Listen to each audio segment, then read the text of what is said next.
And we live, baby. Welcome in to Auburn Addicts. Welcome to another episode of Have You Heard? In which we talk about Auburn sports from the past 7 days.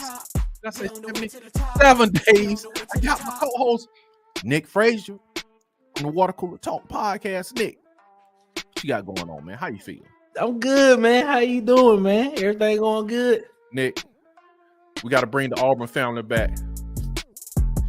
Got to bring them back. Got to, man. A little dance. Man. Beat them up. Because, boy. Man, that was tough. Man. That was tough. Whoa, Nick, have you heard?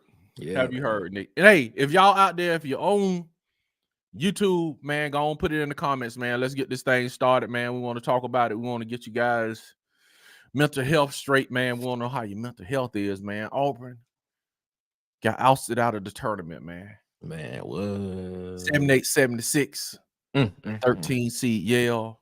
I was on here bragging about we're going to beat up some nerds. I was on here bragging about how we're going to beat up some nerds, you know what I'm saying? And pocket protectors going to be everywhere, man. Man. I think it was revenge of the nerds, man. And, you know. Man, that was okay to be a nerd, man. I'm an Auburn nerd, man. So it's okay. Tough game to watch. Nick, what you got? How you feel? How you feel, Nick? How you feel? And I low key picked. I ain't low key. I went everywhere and said I thought Auburn had. I thought the floor for Auburn was the Final Four. Man, I even picked them to win that championship. Man, I feel so. I don't even got words for it right now, man. I feel so just discombobulated. I just feel like what happened, man. To me, it was a weird game. To be completely honest with you, I was like, yo, what's going on right now? Like this, it was weird. And I was like, it's still like, even though they were up at halftime, I was like, something about it just feel uneasy. Like I just feel really uneasy about this whole game right now. I'm just something don't make sense. And I was watching the halftime, and Chuck was like, if you bring a bulldog to a fight with a tiger, you gonna lose. Yeah, I saw that. That did not age well, Chuck. That didn't age well at all. But I don't know, man. That was weird, man. That was weird. We'll get into that. We'll get into that in a little bit, but yeah, no, that was weird. That was weird. Yeah, man. During the game, and Bubba said his feeling is pain, man. He's like, we got beat by some tax collectors. Got beat by some tax collectors. Tax collectors. Boy, they gonna do our taxes. Man, boy, tough, man. Tough, look, man. Tough. Look, my thing was in this whole thing, and I've been saying this before. If you go back and look at my message board posts and everything, I was saying Auburn problem was free throw shooting and turnovers. Okay, and that built them, man. The same thing that got us put out last year, man.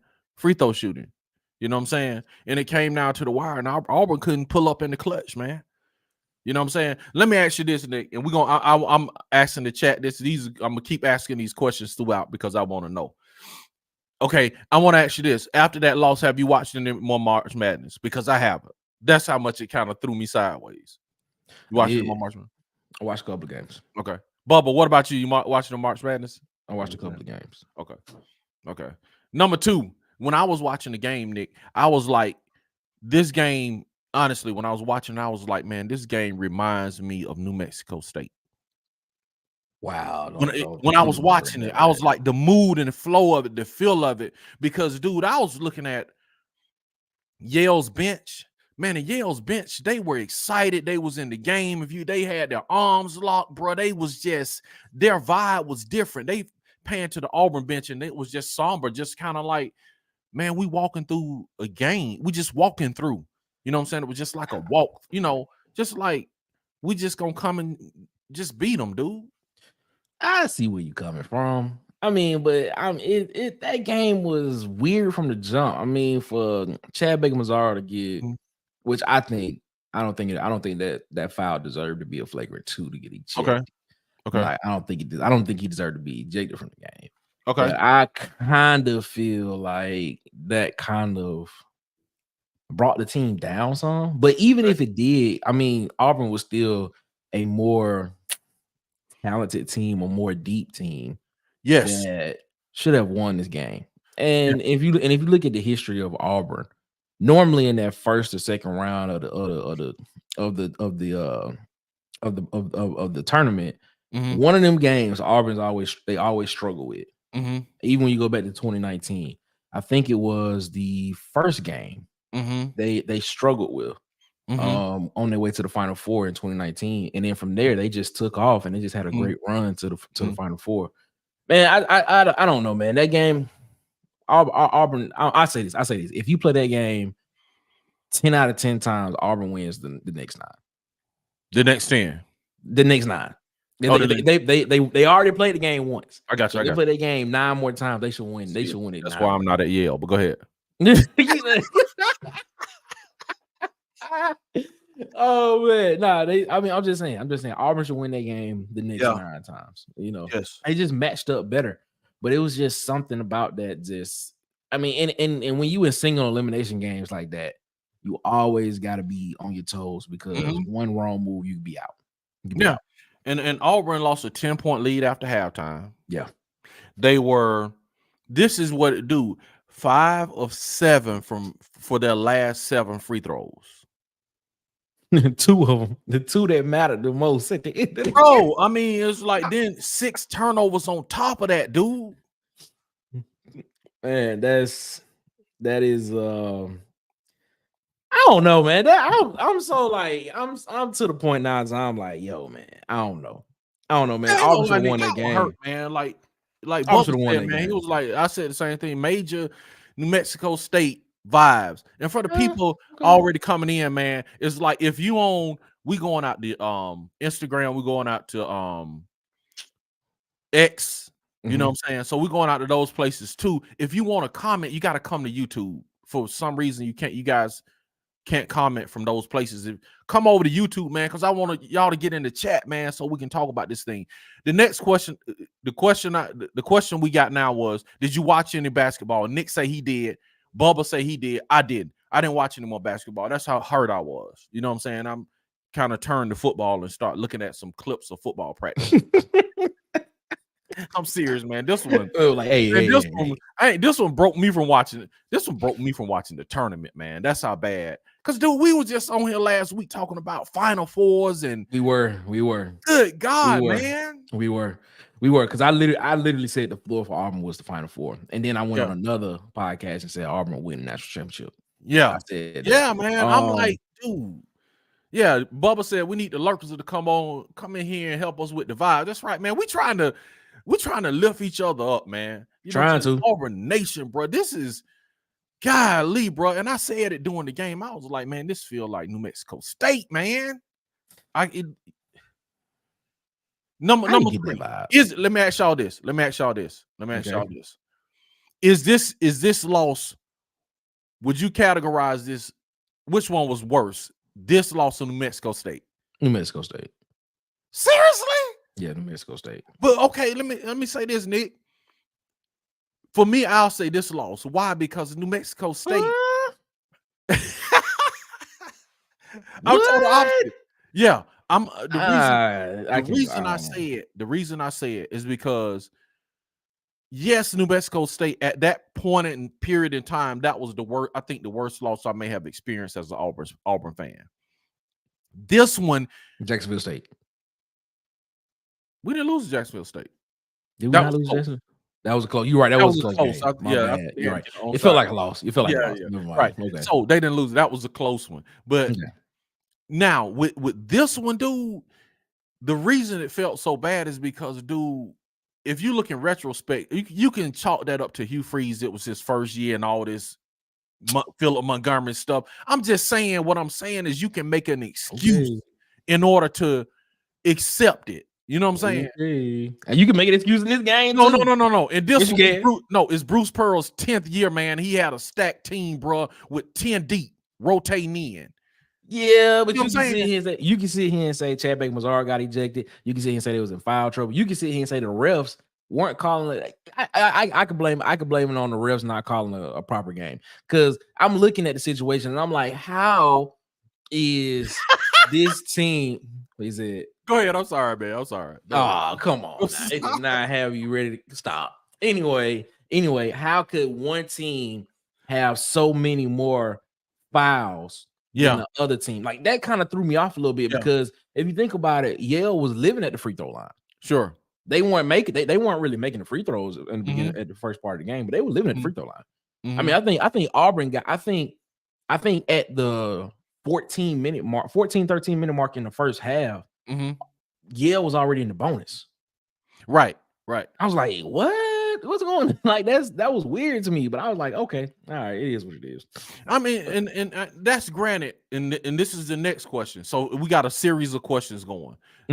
Chat, for everybody watching somewhere else, come into YouTube, man. Come on the YouTube channel so y'all can get in the chat so I can hear what you gotta say. Y'all come on, switch over. Don't only take a second. But anyway, the questions are: did you watch any more basketball? Was this worse than New Mexico State? And this is my next question. Okay. And you kind of lay it on it, Nick. I want to ask you, whose fault? Who do you blame? Do you blame the refs, the team? Who do you blame? I think it's a combination. I think it's a combination of all. I think that's why I say I think it's a combination of all.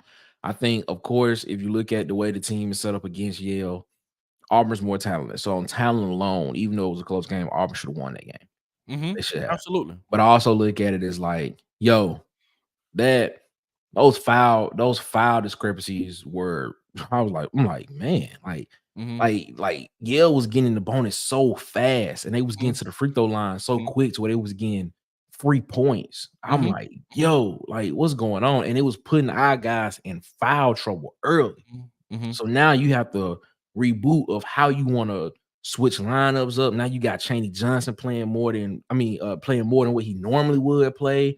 Now you got Denver Jones playing a little bit more than what he would normally play. Now you got matchups on the court that you normally haven't had to play with throughout the whole season that's going on. So I understand. I know it sounds like an excuse, but I mean that kind of does throw off, your planning. Going forward with, a big piece like Chad Baker-Mazzaro, who normally plays a lot of minutes, who's a starter, not on the court, and he can easily give you what 10 to 14 points a game. Absolutely. That's 10 to 14 points that you're missing. So that game could, that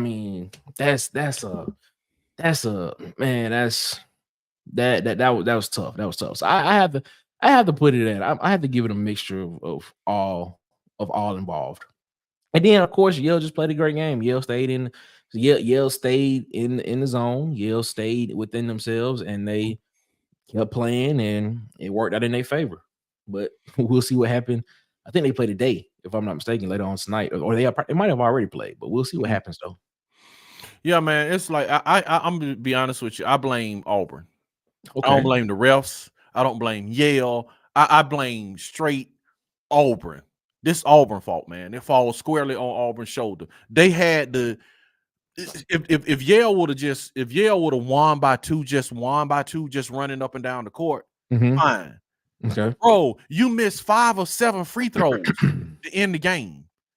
You know what I'm saying? That's within your hands, bro. You know what I'm saying? You turned the ball over 6 times, man. Well, they missed 5 or 7? Yes. Oh, I thought you said they made 5 or 7. No, they missed 5 or 7. Oh my God. Whoa. That's worse. You gotta think Denver Jones missed it. I remember 4 of them. Denver Jones missed 1, and my man, what's some more wild man? He missed 1 of his. Oh, KD Johnson. And then KD missed his, and then Trey Donaldson missed both of his, man. And then missed the putback. And then my man KD got the ball and shot the. Oh my God, that was a good look. I ain't gonna lie, that was a good. Yeah, he had a good look at the basket. Yeah, but I'm saying the way he shot it was just like, bro, what happened? I don't know, man. This is just weird. I mean, I thought this was Auburn's best chance at getting a national championship in basketball. I don't know, man. You got a lot of pieces leaving, so this is gonna be interesting next year. Let's talk. And this is my next question. This is my next subject. And I almost said this. game, and New Mexico hurt for different reasons. I think this one ended our season, made it hurt worse than them. And I agree with that. For me, because I really felt like we had a shot at the title. We didn't have that at football. Exactly. You know, Okay. So Okay. Yeah, this one, man. This one, ooh, like I said, I didn't even watch any more basketball. I haven't watched any more basketball, man. So this one really hurt. But my next thing, you was talking about people leaving. Check this out, and this was hard to believe, y'all. Okay. I think everybody on this team can come back except Williams. Yeah, I think Jalen Williams. He said it was his last year in the tournament, in the SEC tournament. Right. So I think he's just out of eligibility. But what I'm saying is, I think everybody else has eligibility. And somebody correct me if I'm wrong. I could be wrong on this. But no, I think you're right. I think you're right on that. I think you're right. I think Janai Broome. I know Cardwell can come back. Chad Baker. All these guys can come back, man. Plus to the 5-star guard they got coming in. You know what I'm saying? And then they got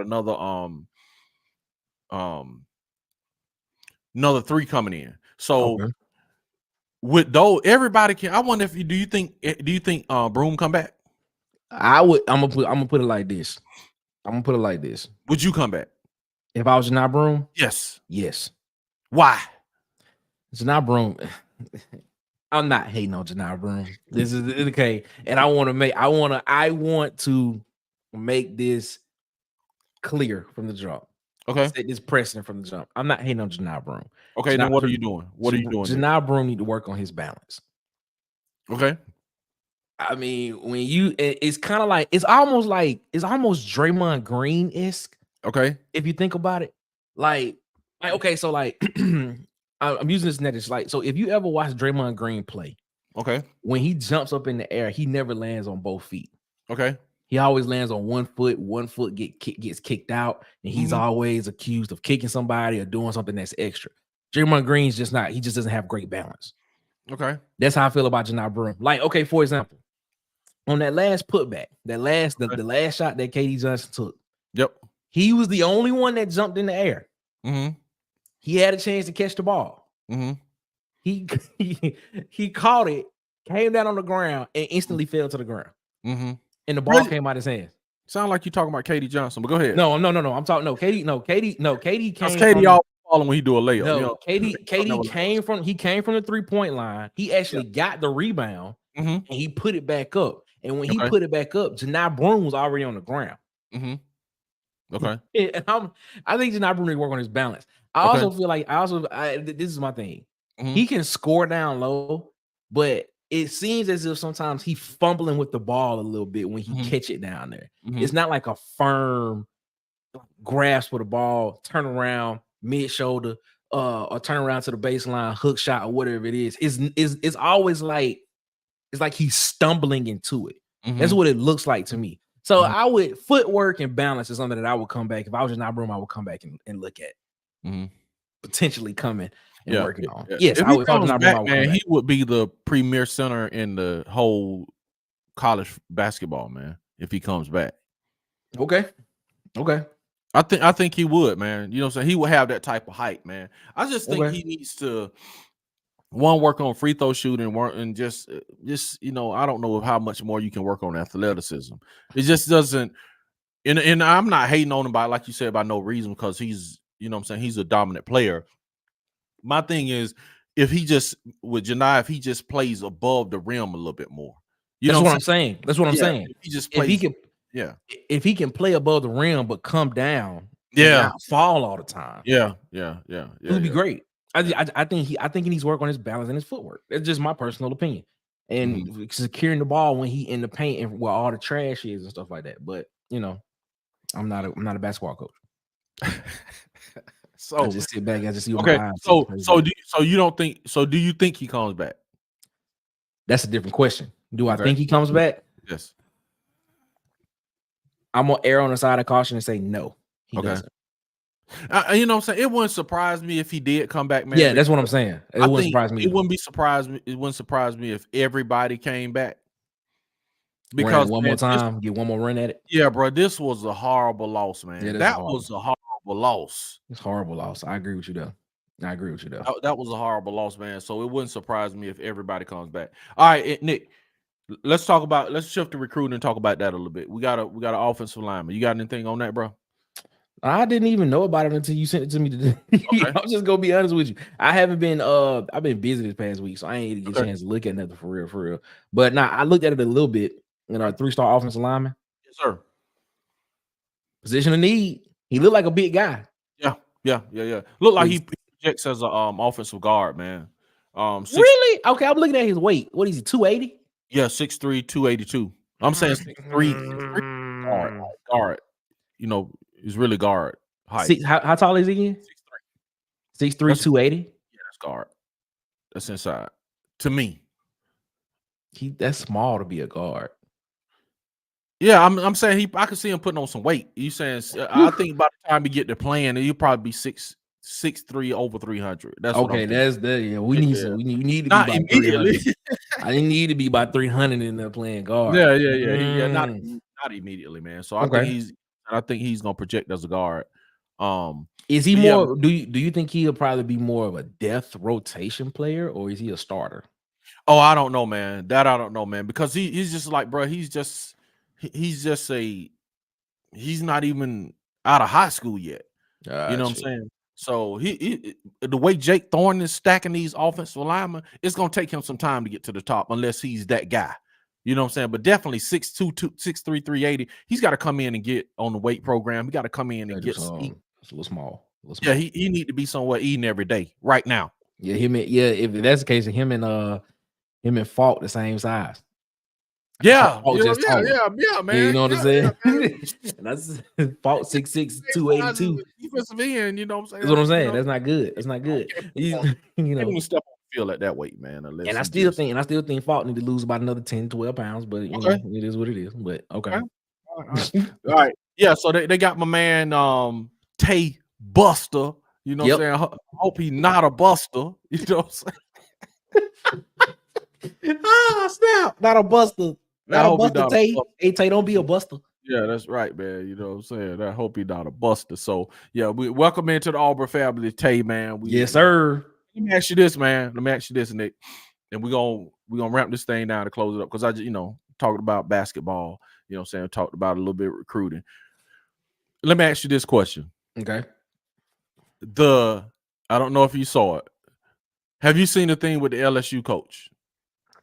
Man, yes, man. I saw that, man. So she's saying that. So what is she saying again now? She's saying that the Washington Post is going to come out is going to potentially come out with a story that's a negative story against her, and that they have, I guess, reached out to some former players to get their takes on her or whatever. So she's saying that the Washington Post is going to come out with a negative story about her. Really? Let me ask my question, and it seems like, honestly, from reading some of the comments, that I don't know if it's having the positive reaction she thought it would have. I think it's having more of a negative reaction for her because people are saying, yeah, man, she coming out, jumping out like this, she must be guilty, and that don't mean you're guilty. You know what I'm saying? And then a lot of people are saying, dude, I had no idea about this Washington Post story. Now I'm like really looking forward to seeing it. You know what I'm saying? So it's having a adverse effect. Yes. I will say this. This is what I would say. Okay. Kim Mulkey is a great coach. Okay. Great coach. Okay. But she might not be a great people person to be around. Okay. And I don't know the woman. I'm not saying, I'm not gonna sit here and say that. I'm just going by what I see. Because if you look at other coaches and other players that have played for coaches that that are considered great, you always hear those players unsolicited talk about this coach, what they did for me in my life. I don't remember, or I may have overlooked it. I don't know any players from Baylor that have said that about Kim Mulkey. And I may be wrong. I'm just gonna be honest with you. I say that right now. But I will say this: the biggest and probably the biggest player that she's coached, the biggest one in her career, Brittany Griner. Okay. they don't have the best of relationship. Really? No, they Wow. don't. Okay. Kim Didn't Oki know and that. Brittany Griner are not. They don't have the best of relationship. They don't. Which is interesting because this goes off into a whole other tangent. It kind of goes off sports. It goes into the political arena. When Brittany was in Russia and she was held over there was some comments that were made that didn't really sit well with her family from the coach's side. So I wouldn't be surprised if some of those comments that came out from former players, I mean, I would be inclined to believe them. And then from the simple fact of you saying stuff like, when the whole incident happened between LSU and South Carolina in the women's tournament, you sit there and you say stuff to the effect of, why would she jump into that? Let the other person and the two people that initially had it, let them fight it out. As a coach, why would you encourage that? I mean, and okay, let publicly, why would you encourage that publicly? Now, privately in the inner sanctum of the team, you say that, but to the reporters, right, come on, right, man. yeah, that was I didn't expect that one, man. I didn't either. I didn't either. What did she say? What did she say? She wished she would have picked the fight with girl. What's her name? Angel Reese. I'm like, come on, man. Let's stop this. Let's stop this now. Come on. Now it's kind of seeming having an adverse effect because people now is to see what the Washington Post story says. You know what I'm saying? I'm interested to see what it says too, to be honest with you. Okay. This is my last one, and we're gonna get off Nick. This is my last one. I know you're gonna smile on this one. Okay. I put up Hugh Freeze spring practice interview. Right. Okay. Nick, to me, and I won't chat. Y'all go watch it. Y'all go check it out. Send it to your friends, because I thought it was a good interview. My question for the interview was, is this Hugh Freeze's greatest interview ever? Okay. All right. Okay. The reason I say it, man, I'm serious. It was some football stuff, man. But Hugh Freeze always gives some life advice. You know what I'm saying? If Hugh Freeze always giving some, you know what I'm saying? He always waxing poetic. You know what I'm saying? I love it, man. So I watch all his interviews. And if you like his interviews, you can catch them because I'm going to post them all. But anyway, so check it out, man. This is one thing, and this is a paraphrase, and I'm going to get off. That Hugh Freeze said, man, that was so deep. He was talking about, man, reverse engineering, right?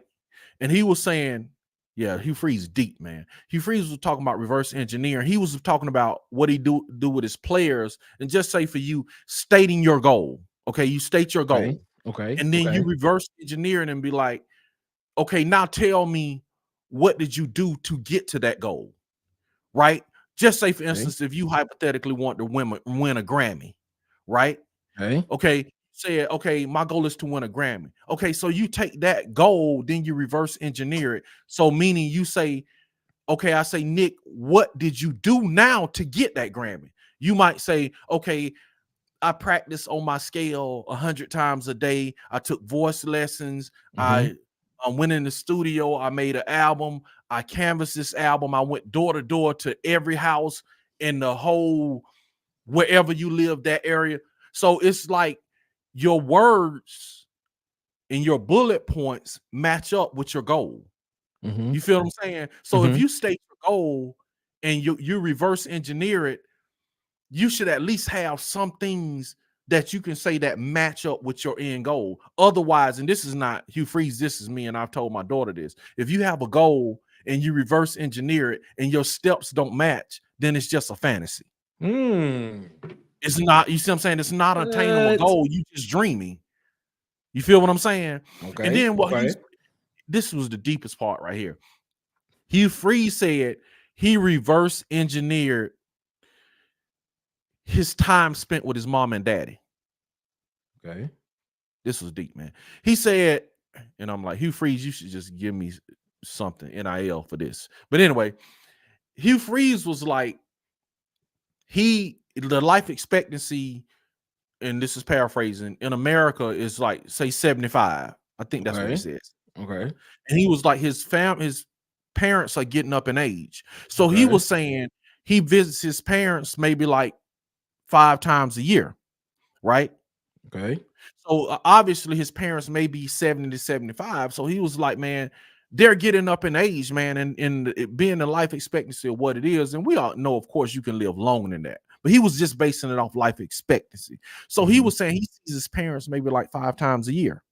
And he was like, his parents, I would assume they're maybe 70. So by that math, he mathed the math, and he was saying, man, that means I'm gonna only see my parents 25 more times. So he was like, man, reverse engineer, man, I gotta adjust how I do that now. Because he was like, reverse engineering it, man. Really, I'm gonna only see the way I'm doing my life, I'm gonna only see my parents 25 more times in my life. So he was like, man, I gotta adjust something. Now he got you thinking. Hugh Freeze got you thinking. Hugh Freeze got no. What has me thinking is, why was this even he a was subject? It was because what he's doing is he's teaching the players to set a goal and to reverse engineer their goals. You feel what I'm saying? And it makes you think about, my goals, are they really attainable doing what I'm doing? You can't be like, hey man, I'm gonna win a Grammy, and then you just like, yeah, what did you do? I just slept every day and I didn't practice singing. I never went in the studio and never made a song. You know what I'm saying? Unless you're gonna be like some like Chris Cross just walking through the mall and Jermaine Dupri them see him and say you look like a rap group. Exactly. You know like, yeah. But you still got to go to the mall, walk around and look cool. That has to be in your steps. You know what I'm saying? So it was just, man, I don't know. Maybe I'm a Hugh Freeze fan when it comes to that kind of stuff. But Hugh Freeze, that was pretty cool. But Nick, I enjoyed the time, Nick. I'm still trying to understand this whole Hugh Freeze reverse engineer thing. Why don't you just set the goal and work towards the goal? I mean, that's what I'm saying. You gotta have steps, Nick. Again, if you set the goal, Nick, if you set the goal and you don't have the proper steps, again, it's a fantasy. You know what I'm saying? It's you just hoping it happened. You just dreaming it happened. You know what I'm saying? Think about it. I get what you say. I get exactly where you're coming from. Okay, but and I think sometimes we go a little overboard sometimes. Okay, we just set the goal and be like, this is what we need to do to get to it. Okay, so but that's still setting this. That's what I'm saying is that's reverse engineering too. Yeah, you see what I'm saying? He's just looking at it from a top down. Yeah, 30,000 feet view. Yeah, he's just looking at it from top down. I've already made it. Now he's looking back and saying, what did I do to make it? Now name those things you did to make it. But you didn't already make it, so how can you? So yeah, but but to set a goal, you have to and this is great. But to set a goal, to set a goal in your mind, bro, you got to see yourself in that place. I understand. It's got to be believable to you. You gotta, if no one else believes it, you gotta believe it. You gotta believe it. You have to see yourself on the Grammy stage, holding the Grammy, making the speech. Man, go ahead and write your Grammy speech now. But if you didn't get there, how do you know what it? How did you know what it takes to get there? You don't. But what I'm saying, what I'm saying is when you reverse engineer it, you lay down a roadmap. Now, do those things? Each one of those things come true? No, probably not. I think you have to look. I think you have to look at other people's. I think you have to look at other people's successes. Like, for example, this is how I look at that situation. So let's use winning a championship for example. Okay, so you're Michael Jordan. You see Michael Jordan win a championship, right? Or you see Kobe Bryant win a championship. You're doing some of what they do to get to the point of where they're going. So now you have all right. So you know what it takes to win a game. You know what it takes to get through a season. You know what it takes to get to a playoff. Now you're just trying to understand what it takes to win a championship. So now what is that one little thing that they do that I can do that could possibly get me to that point? You know what I'm saying? Now I get the whole point. I get the whole point. I hadn't won a championship yet, so I don't know what it takes to get to a championship and things in that situation like that. But I see what that person did, so why not mimic what they do? You get what I'm saying? It's the same thing in football. You see Nick Saban won championships. What did Nick Saban do to win championships? Let me try that, and then while I'm doing it on my journey to it, if that particular thing doesn't work for me, how do I tweak it, or how do I tweak it to where it fits me to get to that same goal? Because everything is not a monolith at the same time. You can't do the. I mean, so what works for somebody may not work for you.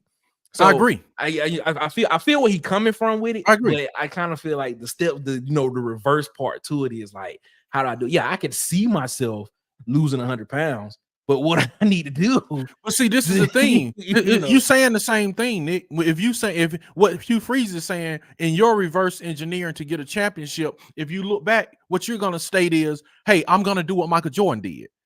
And if that doesn't work, I'm going to tweak it a little bit. So you see what I'm saying? That is the reverse engineering part of the steps, is saying, hey, I'm going to do what Nick Saban did. That's my plan. I'm going to take Nick Saban plan. I bought his book. I went and had an interview with him. I sat down with him, and I asked him what he did, or, however you figure out how to do it like Nick Saban. That's part of your reverse engineering. That would be one of your bullet points. I'm going to do what Nick Saban did. You see what I'm saying? That's all he's saying. So he's trying to teach the players to not just have these aloof dreams and aloof fantasies, you know what I'm saying, without having building blocks to actually make those things happen. Like he was saying, where do you see yourself in 10 years? You know what I'm saying? Do you see yourself with a family? Do you see yourself as a father? Do you see yourself married? You know what I'm saying? Those type of things, just to get them to look in the future, and not only just look in the future and hope and dream, then, you know what I'm saying? Okay, let's make some steps toward getting to those things. You know what I'm saying? So I got you. I see where you're coming from. I get what you're saying. I get what you're saying. I like Hugh Freeze, man, and from that sense. Now he's just gonna have to get this losing to these teams. Yeah. Can he reverse engineer? Can he reverse engineer? Can he reverse engineer losing the business? Exactly. Can he reverse engineer that? State. Can you reverse engineer that? Can you put a national championship at Auburn? Huh? Woo. Yeah. Reverse engineer that. Reverse engineer that. What's your goal? The goal you just said. The goal is to win that championship. Reverse engineer how to get it. You know what his bullet point is on that, Nick? What is it? Get Cam Coleman. Get me a Cam Coleman. Give me a Cam Coleman. I just need talent. We need to recruit. I'm getting the steps already, man. He putting the steps in place already. He got Carriage Fault, Perry Thompson. Now, Nick, you just need to go get a few more $1 million to the NIL so we can keep those guys.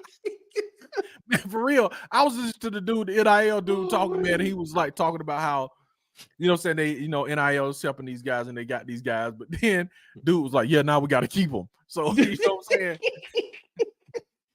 Man, that's crazy, man. That's crazy. Yeah, he was like, they're not a job. Because it is, man. Think about it, man. Not a job is to keep the Keldrick Faulks and the Perry Thompson. If Perry and Thompson, the Robert Woodyards. Yeah. If those players have good years this year, man, then the issues next year is going to be they already proved concept for themselves. They got film. Now, dude, I can shop myself for a bigger deal. Yeah.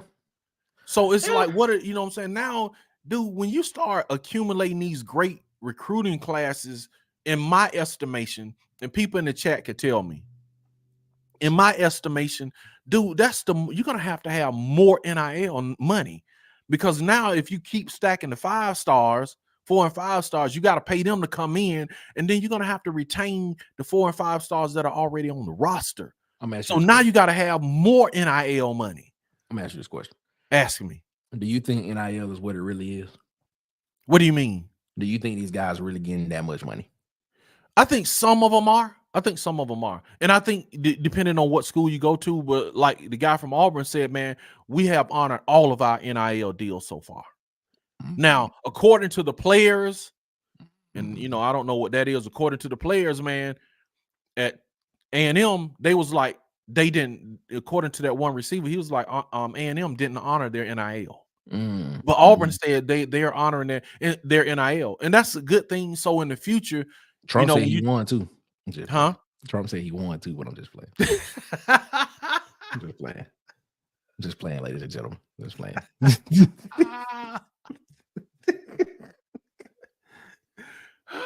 that alone, man. This is not a political podcast, ladies and gentlemen. This is definitely not a political podcast. This is sports. Yeah. So, bro, you threw me one down. Check us out every week.